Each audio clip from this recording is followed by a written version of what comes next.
Jogendranagar station থেকে চলে যাই মোটর স্ট্যান্ডে। আর সেখান থেকে একটু হেঁটে চলে যাই আমি আগরতলার রাজবাড়ির। রাজবাড়ির এই যে পুকুর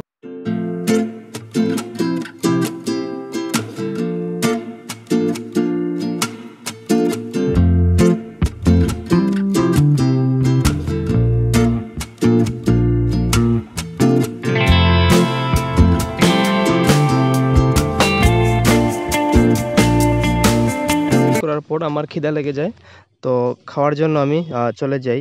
এই একটা যে অ্যাড্রেস আমি জানি, একটা গভর্নমেন্ট ক্যান্টিন আর কি, এই যে দেখতে পাচ্ছ ত্রিপুরা সমবায় কৃষি ও গ্রামীণ বিকাশ ব্যাংক লিমিটেড।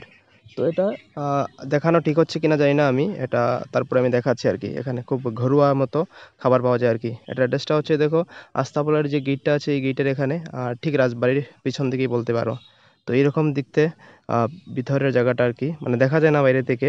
এখানে পার্কিং আছে, পার্কিং এই ভিতর দিয়ে ঢুকতে হয়। ঢুকে মানে বাড়িঘরের মতো খাওয়া দাওয়া পাওয়া যায় আর কি। একজন আন্টি আছেন, একজন আঙ্কেল আছেন, একদম প্রপার বাড়িঘরের মতো খাবার পাওয়া যায় আর কি। আমি বসে পড়লাম খেতে। তো এখানে মাছ ভাত 70 টাকাতে পাওয়া যায়, মাংস এরকম আছে, মানে আগরতলার অন্যান্য জায়গা থেকে অনেক কম দামে এবং অনেক পরিষ্কার পরিচ্ছন্নভাবে ফিল গুড আর কি, বাড়িঘরের মতো খাবার পাওয়া যায়।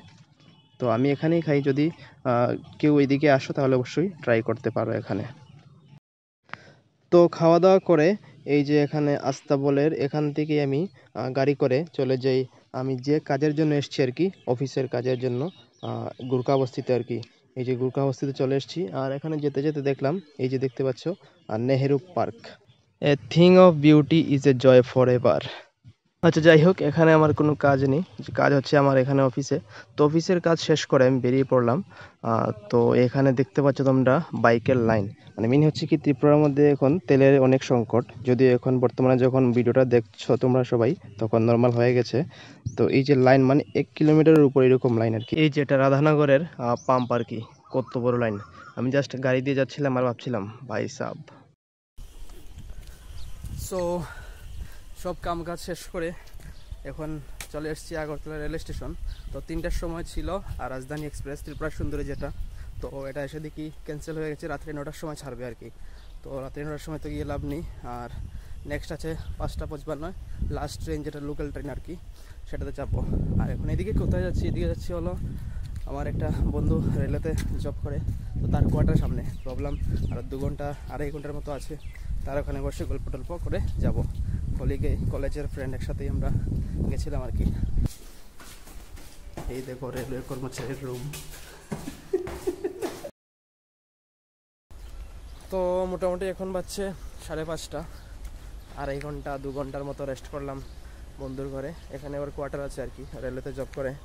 তো এখান থেকে আরামসে বেরিয়ে যাব, এখন বেশি স্টেশনের মধ্যে অপেক্ষা করতে হবে না আর কি। তো 5:30 একটাই প্রবলেম, টিকিট কাটবো আর সিট পাবো কিনা সন্দেহ আছে। তোর কাছে স্টেশনের মধ্যে থাকা সত্ত্বেও টিকিট কাটিনি আর কি, এটা আগে ভুল হয়েছে একটা। তো ফাইনালি সিট টিট পেয়ে যাই, কোনো প্রবলেম হয়নি।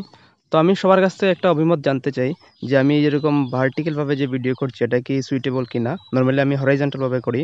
সো যদি তোমরা লাস্ট অবধি কেউ এসে থাকো, আই ডোন্ট থিঙ্ক সো কেউ এসেছো, যদি এসে থাকো তাহলে অবশ্যই কমেন্টে জানাবে আর কি আমাকে।